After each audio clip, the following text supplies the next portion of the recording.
لیکن ہم بلا وجہ ہی لوگوں سے اگر بیزار رہیں، کیوں؟ دل میں بوجھ ہے، عداوتیں ہیں، آپ یقین کریں دل ہو جائے نا صاف، نیند سکون کی آتی۔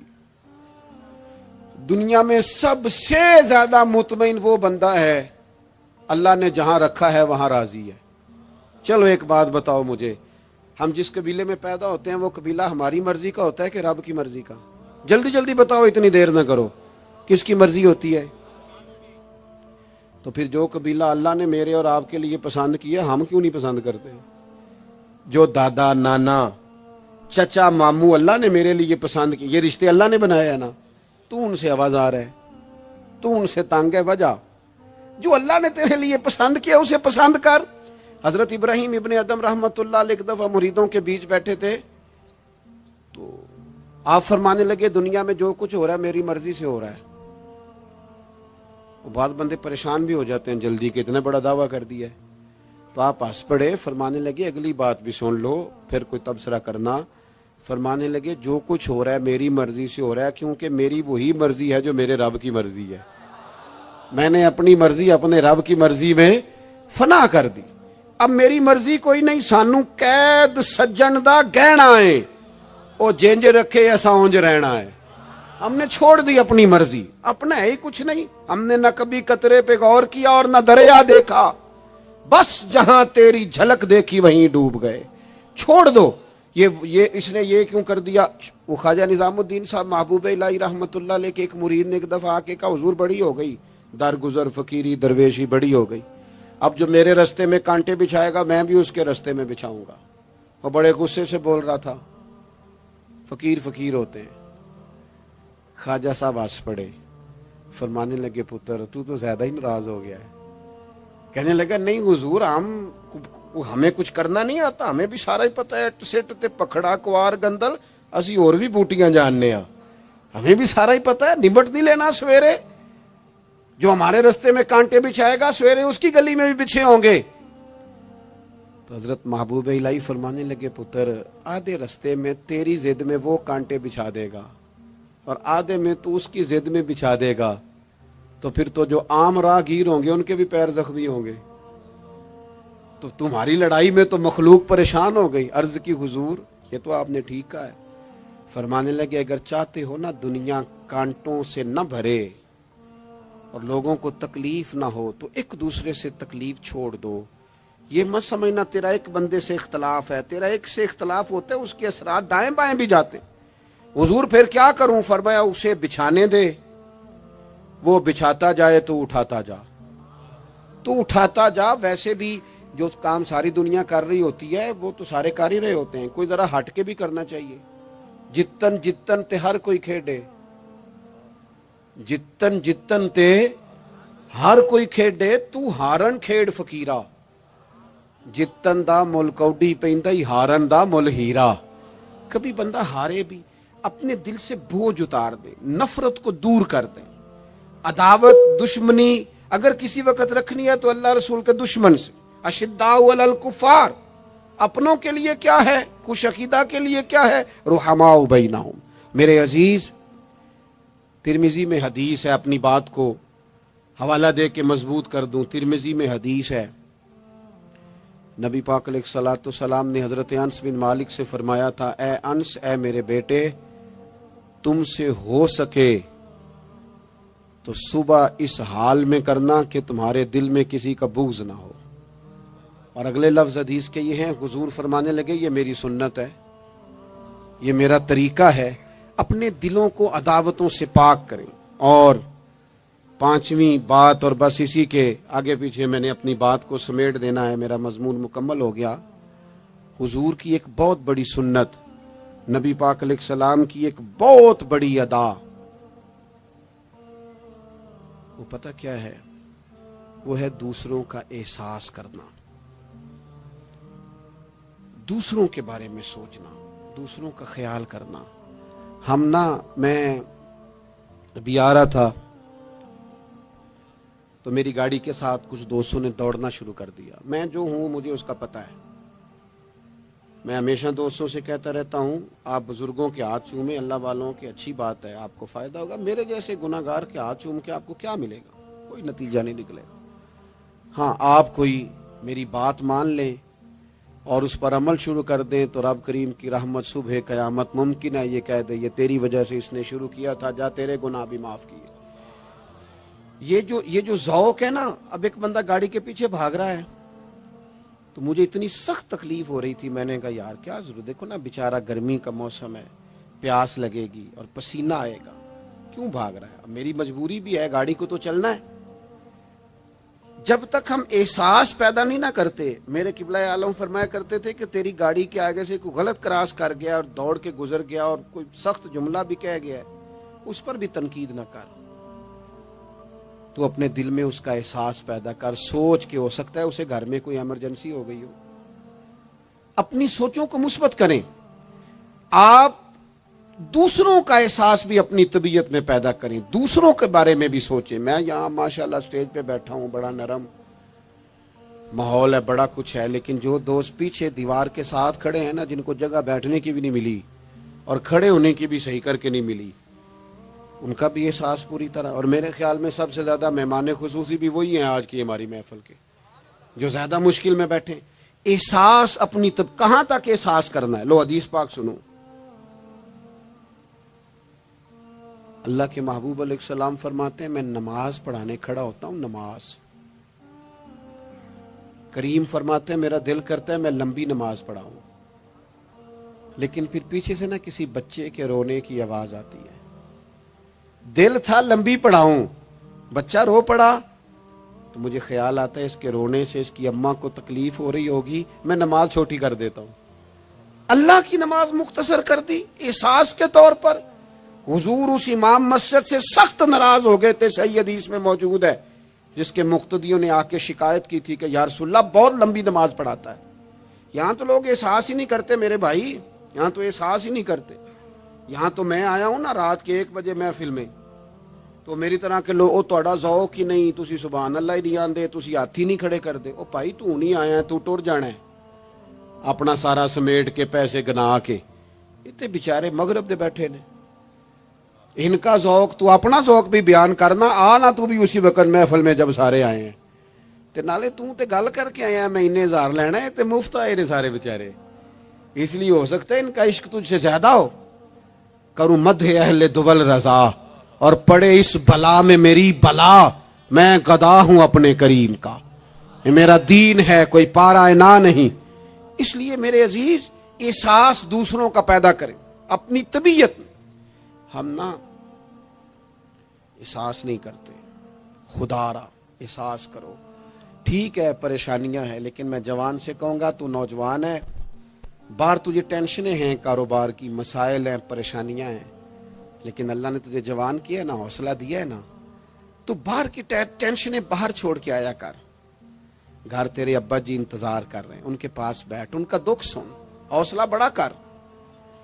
پھر گھر کے اندر تیری اماں بیٹھی ہے، اس نے تیرے سے بات کرنی ہے، کئی باتیں سنانی ہے. تیرا بیٹا ہے وہ دوڑ کے آیا، ابا ابا کہتے، اور تو کہتا لے جا میری طبیعت نہیں ٹھیک. دنیا میں سب سے مصروف وقت رسول کریم نے گزارا ہے، لیکن حضور تو غلاموں کی بات بھی سنتے، حضور تو گھر والوں کو وقت بھی دیتے. سیدہ عائشہ صدیقہ فرماتی ہیں جب تک گھر میں رہتے گھر کا کوئی کام ہی کرتے رہتے. اور حضور تو نواسوں کو ٹائم دیتے، نماز کے وقت بھی ساتھ لے جاتے. کیوں ہم اپنے آپ سے دوسروں کا احساس نکال بیٹھیں، دوسروں کے بارے میں تھوڑا احساس. آپ تھوڑے دن پہلے نا، کچھ عرصہ پہلے کچھ لوگ آگے میرے پاس کہنے لگے کہ کوئی طالب علم کوئی عالم مل جائے مدرسے میں سے آپ کے، اور ہم نے نا وہاں اپنے ہاں امامت کے لیے اور جمعہ کے لیے اس کو لے جانا ہے. میں نے کسی طالب علم سے کہا چلے جاؤ. وہ کہنے لگے تنخواہ کتنی دینی ہے؟ میں نے کہا کوئی زیادہ نہیں، جتنا آپ کے گھر کا خرچہ ہے اتنا اس کو بھی دے دیں. وہ پریشان ہو گیا، جی میں تسی نہیں سارے ہو گئے، تو اتنے پیسے دے دیں جتنا ہمارا خرچہ ہے. ہم تو صاحب ہوتے ہیں، اس کو کیسے دے دیں یہ والا خرچہ؟ تو کہنے لگے نہیں جی وہ تو ٹھیک ہے، تسی کوئی 10 چھڑو. اور میں نے کہا میں آپ کو وہ بتا رہا ہوں جو حضرت صدیق اکبر نے بتایا ہے. آپ کی تنخواہ کتنی لگائیں؟ کہا درمیانے مہاجر کا جتنا خرچہ ہے نا اتنا میرا بھی لگا دو. حضور گزارا نہ ہوا، فرمایا میں لوگوں کی تنخواہیں بڑھا دوں گا، جہاں سب کا گزارا ہوگا ابو بکر کا بھی ہو جائے گا. یہ کیا بات ہوئی کہ تو تیرا گزارا نہیں ہوتا تو مزدور کا کیسے ہوتا ہے؟ غریب آدمی کا احساس جب تک تجھے دوسروں کا پیدا نہیں ہوتا تو حضور کے اسوہ حسنہ تک نہیں پہنچ سکتا. تو نے نبی پاک کا طریقہ نہیں اپنایا. یہ پتہ ہے حضور جو غاروں میں روتے تھے اور سارا دن تبلیغ کرتے تھے اور طائف تشریف لے جاتے تھے اور عکاظ کی منڈیوں میں جاتے تھے، یہ احساس تھا، یہ درد تھا جو میرے محبوب کو لے جاتا تھا. احساس تھا. حضور چاہتے تھے رب کا کوئی بندہ دوزخ میں نہ جائے. اللہ کے محبوب رات کو روتے، دن کو تبلیغ کرتے، گلی گلی جاتے، لوگوں کو سمجھاتے. کوئی ایک بار دین کی بات پوچھتا، 10 بار بھی اس سے پوچھتا تو بتاتے. کیوں؟ احساس ہے. بات ختم کرنے لگا ہوں. سیدہ طیبہ طاہرہ ام المومنین سیدہ عائشہ صدیقہ رضی اللہ تعالیٰ عنہ فرماتی ہیں، ایک دن حضور مجھ سے فرمانے لگے، کریم فرمانے لگے، عائشہ ایک بات بتاؤں تمہیں؟ یا رسول اللہ فرمائیے. تو کریم فرمانے لگے، عائشہ جب تم مجھ سے راضی ہوتی ہو پھر بھی مجھے پتہ چل جاتا ہے، اور جب تمہارے دل میں کوئی بات ہوتی ہے پتہ مجھے پھر بھی چل جاتا ہے. کہتے میں نے جلدی سے عرض کی، حضور میں اور آپ سے ناراض. تو فرمایا بتاؤں پھر؟ حضور بتائیے. فرمایا عائشہ کبھی کبھی قسم اٹھاتی ہو؟ یا رسول اللہ اٹھاتی ہوں. فرمایا جب ہوتی ہو نا مجھ سے راضی تو کہتی ہو مجھے محمد مصطفیٰ کے رب کی قسم، اور جب تمہارے دل میں کوئی بات ہوتی ہے تو پھر کہتی ہو حضرت ابراہیم خلیل کے رب کی قسم. پھر حضرت جناب عائشہ صدیقہ کہتی ہیں میں تمہیں بتا نہیں سکتی لوگوں میرے دل کا عالم کیا تھا یہ بات سن کے. یا رسول اللہ آپ لفظوں سے احساس کا پتہ کر لیتے ہیں، کوئی سوچ کیا رہا ہے؟ یہاں تو گھر والے پورا احتجاج کریں. احتجاج. میں ایک دفعہ کہیں کھانے کے لیے گیا تھا تو میں نے کہہ دیا کھانا بڑا اچھا پکا ہے. ایک آدھ اور بزرگ سے بھی میں نے وہ بات سنی تھی، پھر وہ پریکٹیکلی میرے ساتھ ہوں، میں کھانا بڑا اچھا ہے جی. تھوڑی دیر کے بعد نا گھر کے اندر سے رونے کی آواز آنے لگی. تو مناسب تو نہیں ہوتا کسی کے گھر کے مسئلے میں ایسی بات پوچھنا، لیکن وہ جب ماحول زیادہ ہی بڑا تو میں نے میزبان سے کہا کہ خیر تو ہے گھر میں سب ٹھیک ہے؟ تو کہنے لگے آپ کی وجہ سے رو رہے ہیں. میں نے کہا. کہنے لگے آپ نے بڑی تعریف کی ہے نا، کھانا بڑا اچھا پکا ہے. تو میری بیوی ہے تو عزیزوں میں سے، پر وہ گھر غریب ہے. اس نے کہا 14-15 سال ہو گئے اس گھر میں کھانا پکاتے، آج تک نہیں کسی نے کہا اچھا پکا ہے. میں غریب کی بیٹی ہوں، آج وہ تعریف سنی ہے تو دل کسی اور طرف ہی چلا گیا ہے. اتنا بھی احساس نہیں جو صبح سے گرمی میں کھڑے. آپ کو پتا ہے نبی پاک نے کبھی کھانے میں نقص نہیں نکالا تھا. سیدہ عائشہ کہتی ہیں پسند ہوتا تو کھا لیتے ورنہ چھوڑ دیتے. کبھی عیب تو ہنڈیا پھینک دیتا. آنا گرمی میں تو بھی کھڑا ہونا، جہاں اماں کھڑی ہے، بیوی کھڑی ہے، بہنیں کھڑی ہیں، کھڑا ہونا 10 منٹ. تو بھی احساس ہی نہیں، صرف اپنا ہی پتا ہے. سیدہ عائشہ صدیقہ یہ حضور کا اسوہ حسنہ ہے.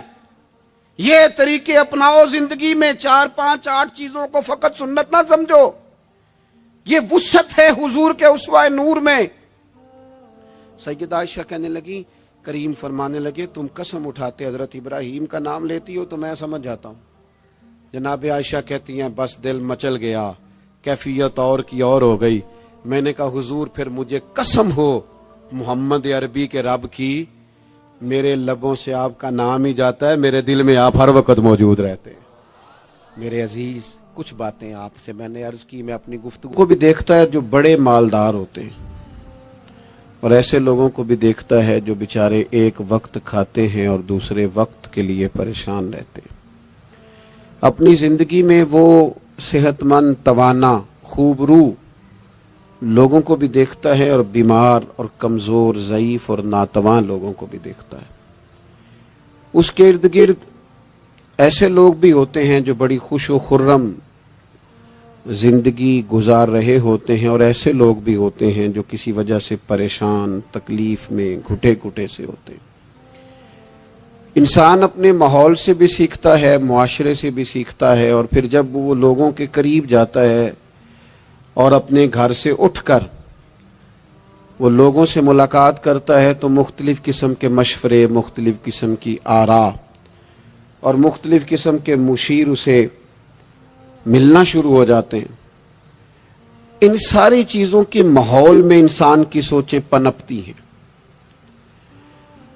اور اسے بالیدگی کا موقع ملتا ہے، وہ باشعور ہونے لگتا ہے، پھر وہ کسی ایک جگہ ٹھہر جاتا ہے۔ بعض اوقات کسی مالدار کی طرف دیکھ کر پوری طرح رک جاتا ہے اور سوچتا ہے کہ نہیں، میں پیسہ ہی کماؤں گا تو پھر ہی ٹھیک ہے۔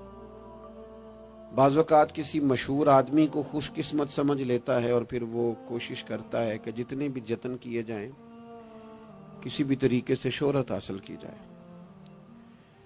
وہ اس طرح کر کے ہماری ملت کے جوان بھی، ہمارے لوگ بھی، پھر میں نے ایسے لوگوں کو بھی دیکھا ہے جو اگرچہ بہت بڑے کسی ادارے سے پڑے ہوئے تھے اور مالدار تھے اور وزادار تھے، اور انہوں نے یہ دیکھا کہ پاکستان میں آ کر، یہاں پہنچ کر مجھے خدمت کا کام کرنا چاہیے، آئے، اچھی نیتوں کے ساتھ آئے ہوں گے، کوئی ان کے پیچھے نیک مقاصد ہی ہوں گے، لیکن جب انہوں نے پاکستانی سیاست کا ماحول دیکھا نا، تو پھر نہ ڈگریاں نہ تعلیم کچھ بھی نہیں، وہ جس طرح کا ماحول تھا اسی طرح کے بن گئے، روایتی ہو گئے۔ کسی نہ کسی کے پیچھے یوں ہی لوگ لگ جاتے ہیں اور طرز زندگی اختیار کرتے ہیں۔ ہمیں لگنا ہوتا ہے کسی نہ کسی کے پیچھے، ہم پیروی کرتے ہیں لوگوں کی، لوگوں کو دیکھتے ہیں، اس حساب سے ہم اپنے آپ کو مرتب کرتے ہیں۔ پھر میرے بھائیوں، ایک مسئلہ اور بھی ہوتا ہے، انسانوں میں صرف خوبیاں نہیں ہوتی، عام انسانوں میں بشری کمزوریاں بھی ہوتی ہیں۔ ہم بعض اوقات کسی کے پیچھے چلتے ہیں تو تعریفوں کے پل باندھتے ہیں، محبتوں اور عقیدتوں کا لمبا چوڑا اظہار کرتے ہیں، پھر تھوڑا سا ٹائم گزرتا ہے اور تھوڑا سا قرب ملتا ہے تو پھر ہمیں اس بندے میں خامیاں نظر آنی شروع ہو جاتی ہیں۔ کورے ورک کتاب نہیں ہوندے، پتھر دل گلاب نہیں ہوندے، سجنا پہلو ہی سوچ کے لائیں پھر یاراں نال حساب نہیں ہوندے۔ سوچتے نہیں، سمجھتے نہیں، غور نہیں کرتے، جذباتی فیصلے کرتے ہیں، ماحول جذباتی ہے۔ یا آپ دیکھیں نا، میں کسی جگہ پہ پہنچتا ہوں تو رکنا، بیٹھنا، چلنا پھرنا دوست مشکل کر دیتے ہیں، 1 منٹ کے لیے کہیں کیمرہ بند نہیں ہوتا۔ آپ بڑے تھکے ہوئے بھی ہوں تو آپ صحیح کر کے کہیں بیٹھ نہیں سکتے، چونکہ آپ کے چاروں جانب تو کیمرہ چل رہا ہے، کیسے بیٹھیں؟ نبی کی زندگی بہترین نمونہ ہے۔ ایک کامل اسوہ حسنہ تمہیں دیتے ہیں، کامل، مکمل۔ نبی پاک علیہ الصلوۃ والسلام کا جو وجود اطہر ہے نا، ایسا وجود اس کے اندر اللہ تعالیٰ نے ظاہری اور باطنی، یہ دیکھیں میں کسی جوش سے نہیں بول رہا، میں بڑی ہوش سے بات کر رہا ہوں، آپ سے بھی گزارش کرتا ہوں ہوش سے سننا۔ یہ بات میں درجنوں اور بیسیوں کتب کا نچوڑ آپ کے سامنے رکھ رہا ہوں۔ اللہ تعالیٰ نے نبی پاک علیہ الصلوۃ والسلام کے اندر ظاہری باطنی ساری خوبیاں بھر کے اپنے محبوب کو دنیا میں مبعوث فرمایا ہے، نہیں کھلا دیے، وہ جس راہ چل دیے ہیں کوچے بسا دیے۔ بعض لوگ ناراض نہ ہونا مجھ سے، بعض لوگ ہنستے ہیں، سونا نہیں ہنستے،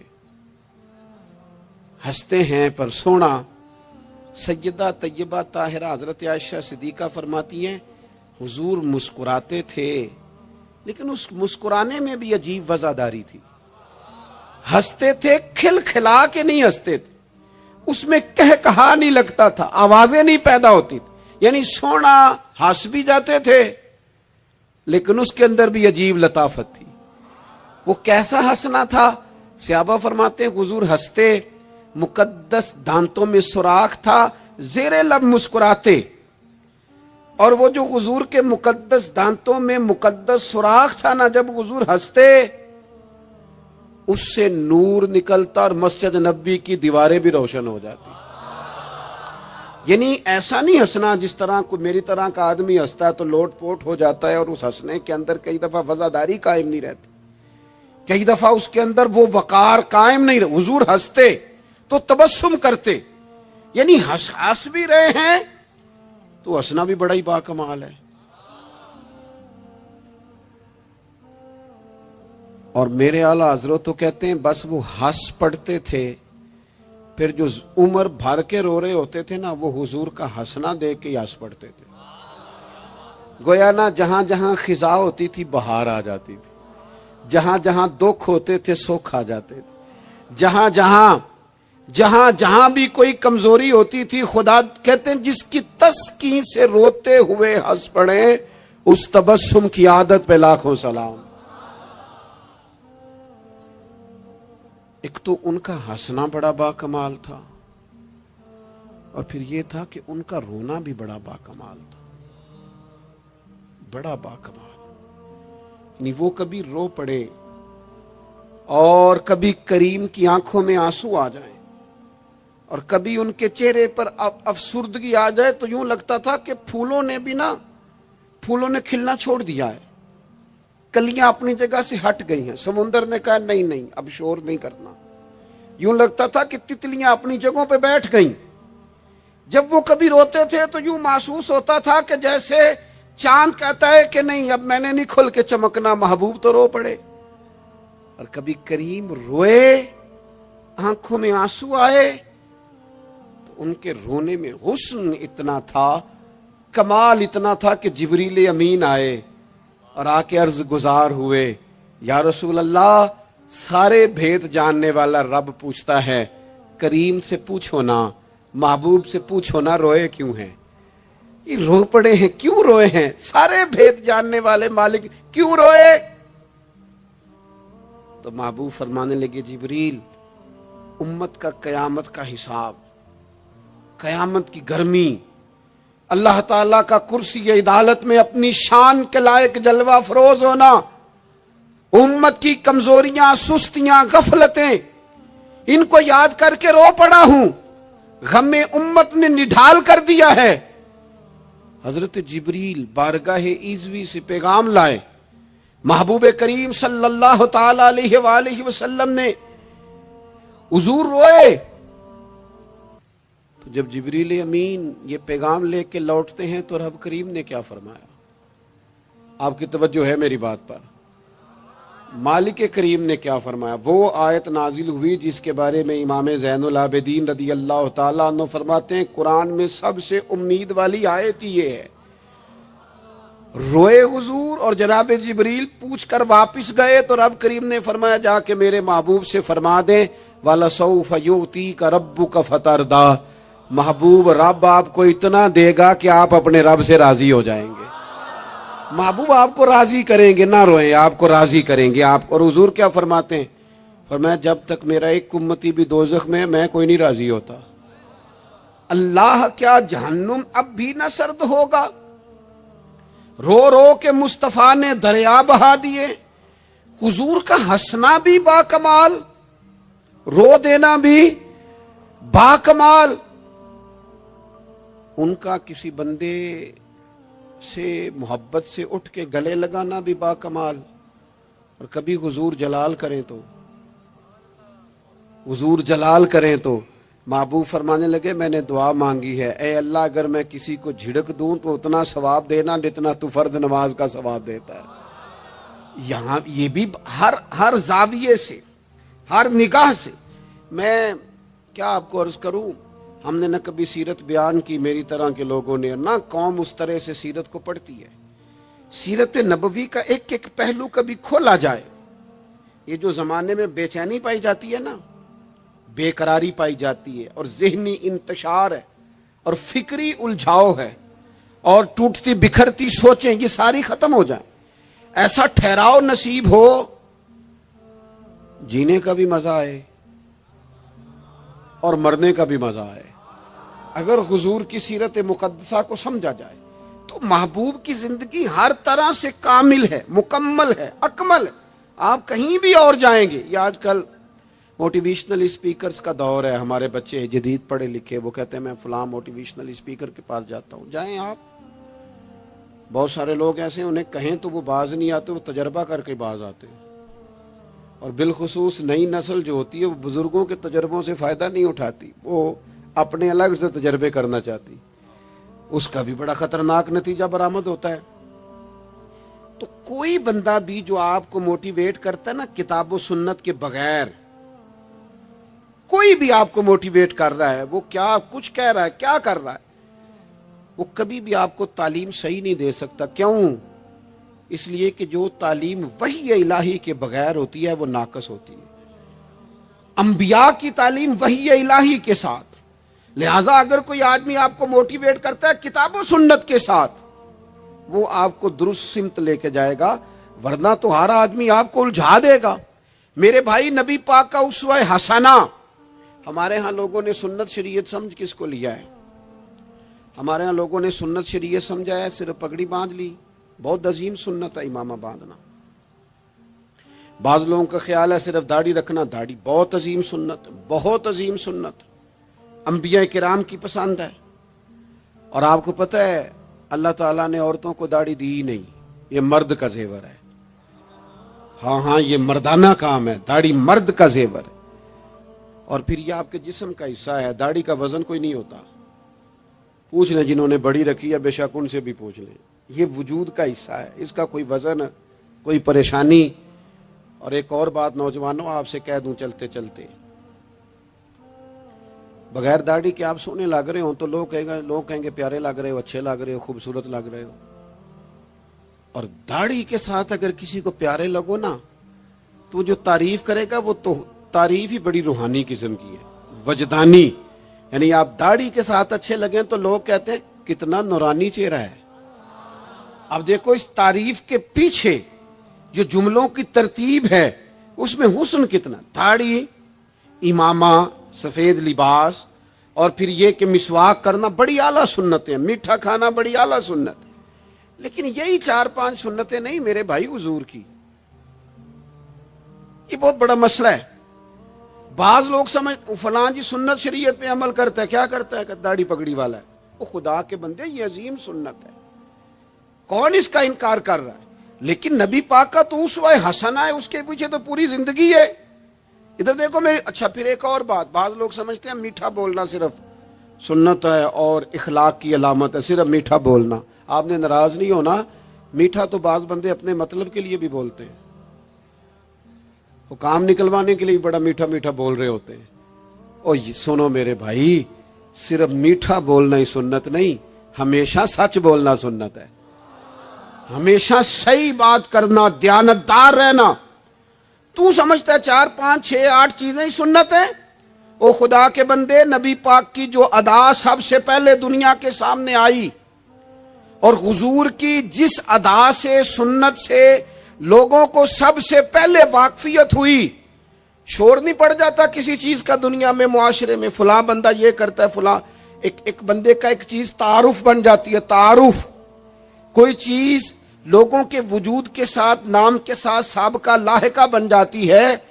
جو چیز سب سے پہلے جس سے لوگوں نے میرے نبی پاک کا تعارف کیا اور لیا، ادھر دیکھو نوجوانوں میری طرف، جس چیز سے سب سے پہلے حضور کی جس ادا سے لوگ واقف ہوئے تھے وہ تو صادق اور امین ہونا ہے۔ سب سے پہلے لوگ واقف ہوئے تھے کہ ہمیشہ سچ بولتے ہیں، ہمیشہ سچ۔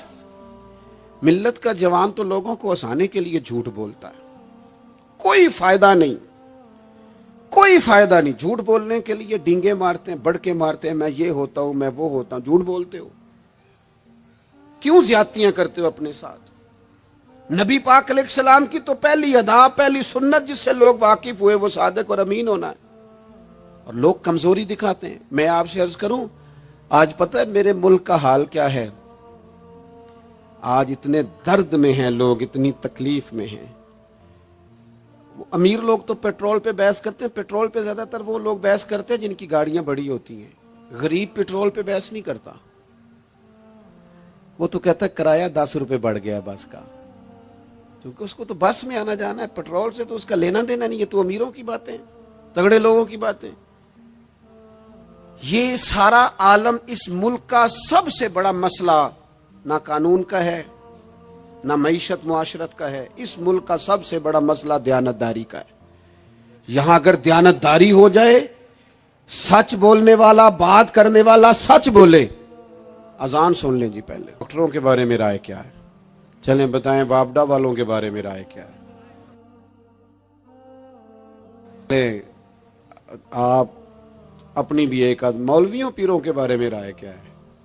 بس یہی حال کیا گیا، الا ماشاءاللہ بد اعتماد کر دیا گیا۔ ایسا نہیں ہے کہ صرف کسی ایک گروہ ایک طبقے کے بارے میں بددیانتی کو فروغ دیا گیا، جھوٹ کو۔ آج بھی کسی بھی شخص کو آپ لے لیں، اس کے بارے میں سچائی سے زیادہ جھوٹی خبریں زیادہ پھیلائی جاتی ہیں۔ افواہوں کا دور اپنی زندگی میں جوانوں سچ بولو، دیانتداری کا مظاہرہ کرو۔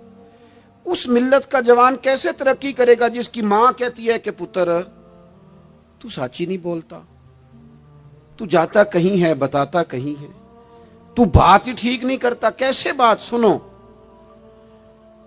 نبی پاک صلی اللہ تعالی علیہ وسلم نے جب مختلف جگہوں پہ تبلیغ دین کے پیغامات بھیجے تو ہرقل بادشاہ کو بھی حضور نے پیغام دیا۔ وہ بڑا سیانہ آدمی تھا، سمجھدار تھا، معاملہ فہم تھا۔ اس نے کہا میں کوئی جذباتی فیصلہ نہیں کرتا، کچھ چیزوں کے حضور کے بارے میں کچھ چیزوں کے سوالات میرے ذہن میں ہیں۔ اس نے کہا یار یہاں کوئی آیا ہوا ہو نا، مکے کا سردار، لوگ تجارت کے لیے آتے ہیں، کوئی سمجھدار سیانہ سردار وزادار آدمی تو لے کے آؤ۔ ابو سفیان ابھی مسلمان نہیں ہوئے تھے، وہاں گئے ہوئے تھے، اور آپ کو پتہ ہے کہ وہ ہر جنگ میں آگے تھے کلمہ پڑھنے سے پہلے۔ ان کو بلا کے لوگوں کو پتہ چلا یہ آئے ہوئے ہیں، تو لے جا کے بادشاہ کے سامنے کھڑا کر دیا۔ ابو سفیان کہتے ہیں جب اس نے سوال جواب شروع کیے تو ظاہر ہے میں مخالف گروہ میں تھا۔ جب کوئی مخالف گروہ میں ہوتا ہے اس نے تعریف تو نہیں نہ کرنی ہوتی۔ وہ صرف ہمارے ملک میں رواج ہے کہ لوگ جو پارٹی چھوڑ کے آ رہے ہوتے ہیں اس کی بھی تعریفیں کر رہے ہوتے ہیں، اور جدھر جا رہے ہوتے ہیں پھر اس کی بھی۔ اللہ جانے کیسے اپنے دل کو سمجھاتے ہیں، ضمیر کو مطمئن کرتے ہیں، اللہ ماشاءاللہ۔ ابو سفیان کہتے ہیں میں چونکہ دوسرے گروہ میں تھا تو بادشاہ نے جو بات بھی پوچھی میں نے رائے مخالف دی۔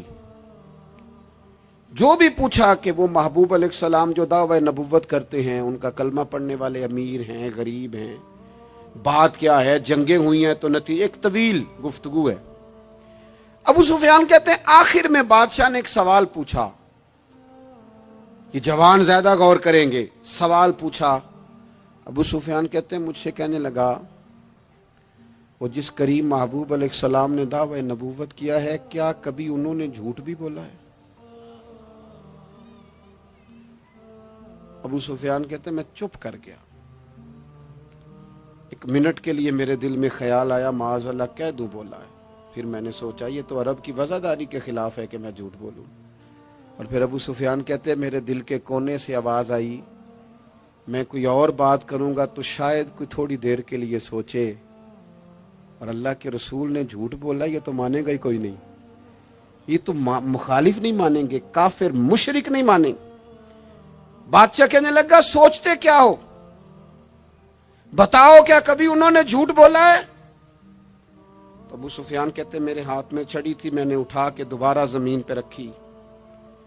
میں نے کہا بادشاہ وہ رشتے میں میرے بھتیجے لگتے ہیں، میری ان سے مخالفت ہے، میں ان کے مقابل فوجیں تک لے کے آتا ہوں، وہ ہمارے بتوں کو برا کہتے ہیں، رائے کا اختلاف اپنی جگہ پر، لیکن وہ میرے سامنے پیدا ہوئے میرے بھتیجے ہیں، میں نے انہیں ماں کی گود میں بھی دیکھا ہے، دادا کے کندھوں پہ بھی دیکھا ہے، سیدہ خدیجہ کا دولہا بنے بھی دیکھا ہے، میں نے ان کی گود میں ان کی بیٹیوں کو کھیلتے بھی دیکھا ہے۔ اختلاف اور مخالفت اپنی جگہ پر وہ کریم میرے سامنے پیدا ہوئے اور ان کے مقدس بال میری آنکھوں کے سامنے سفید ہوئے، ان کی زبان سے جو بھی نکلتا ہے حق اور سچ ہی نکلتا ہے۔ وہ اسیر دشمن کی چاہ میں بھی، مخالفوں کی نگاہ میں بھی وہ امی ہے، صادق ہے، معتبر ہے، میرا پیغمبر عظیم تر ہے، کبھی زبان سے جھوٹ نہیں نکلا۔ اللہ آپ کو جزا دے۔ سنیں جی، کچھ خطیب بغیر نعروں کے بھی تقریر کر لیتے ہیں یار، اونچی سبحان اللہ کے بغیر بھی کام چل جائے گا انشاءاللہ۔ آپ خالی سنتے جائیں نہ بھی سبحان اللہ کہیں پھر بھی گزارا، اثر کرے نہ کرے سن تو لے میری فریاد، اور نہیں ہے داد کا طالب یہ بندہ آزاد۔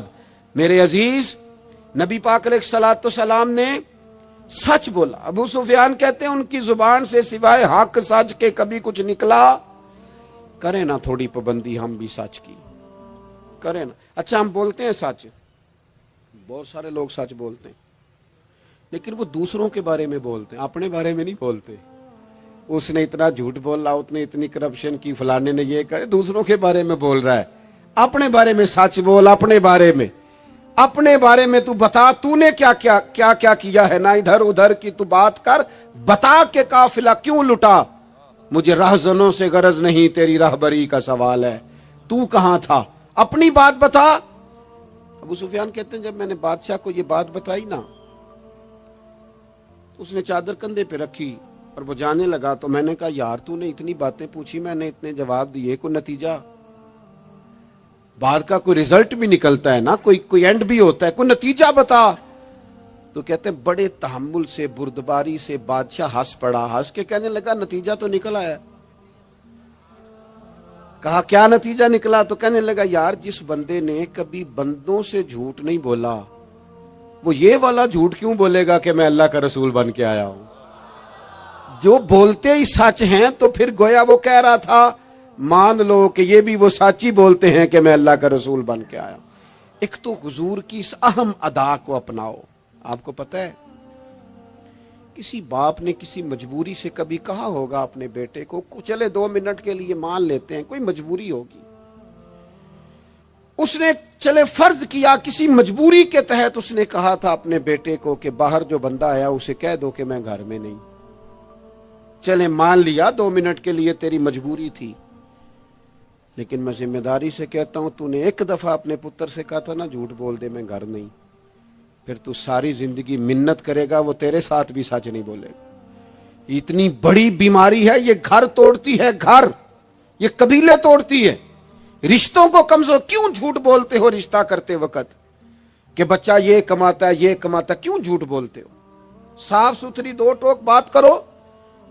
اتنا بڑا رشتہ میاں بیوی کا جو اللہ کی نشانیوں میں سے نشانیاں جھوٹ پر قائم کرتے ہو.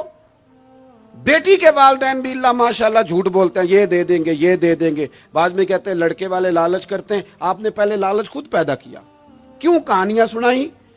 اتنا اہم رشتہ جس کی بنیاد پر سارا گھر چلنا تھا, وہ رشتہ بد اعتمادی پر قائم ہے. جب ایک دوسرے پر اعتماد ہی نہیں ہے تو سکون کیسے آئے گا؟ اپنی زندگی میں سچ لاؤ. دولت لانے سے زیادہ ضروری سچ لانا ہے. گھر میں مہنگی چیزیں لانے سے بہتر ہے اپنے گھر میں سچ لے آؤ, دیانتداری لے آؤ. گھر بھی بچ جائے گا, قبیلہ بھی بچ جائے گا. ذمہ داری سے کہتا ہوں سچ بولو, دیانتدار ہو جاؤ, ملک بھی بچ جائے گا. اس امت کا بھلائی اس کام میں ہے. یہ حضور کا اسوہ حسنہ ہے. اور تیسری بات, نبی پاک کی سنت صرف مسواک لے کے دانت صاف کرنا ہی نہیں, دل صاف رکھنا بھی میرے نبی کی سنت ہے. دل صاف رکھنا بھی حضور کا طریقہ. دل بڑے بوجھ ہوتے ہیں ہمارے دلوں پر, مفت کی ناراضگی, کوئی لینا دینا نہیں. وہ جی فلانے بندے نے نا جی اپنی بچی کی شادی کی یا بچے کی شادی کی, رشتہ دار نے مجھے پوچھا نہیں. بھئی آپ کو کیوں پوچھتے, آپ کیا ہیں؟ ان کا گھر تھا. آپ بلا وجہ آپ ناراض ہو کے اپنے گھر میں کیوں پوچھتے؟ آپ کو کس کتاب میں لکھا ہے, کس شریعت میں لکھا ہے, کہاں قانون ہے آپ سے پوچھا جائے؟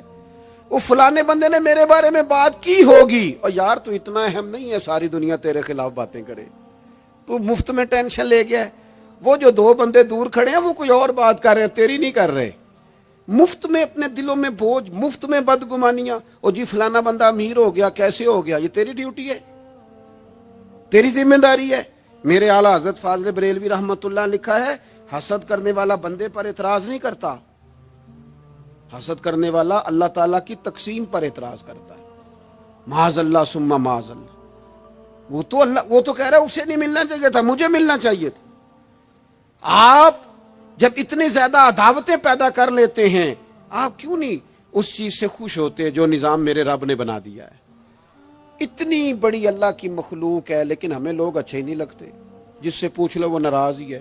ہر بندہ کسی نہ کسی سے ناراض ہے, شکوے کر رہا ہے. وہ چھوڑ دے یار, میں کسی شخص سے بیزار نہیں ہو سکتا, ایک ذرہ بھی تو بیکار نہیں ہو سکتا. جسے اللہ نے بنایا ہے وہ بیکار. میں بدعقیدہ بد مذہب کی بات نہیں کر رہا. وہ پھر دہراتا ہوں, ایک تو حضور کی زندگی کامل ہے, مکمل ہے, اسے پڑھو. جس زاویے سے ہنسنا بھی با کمال ہے,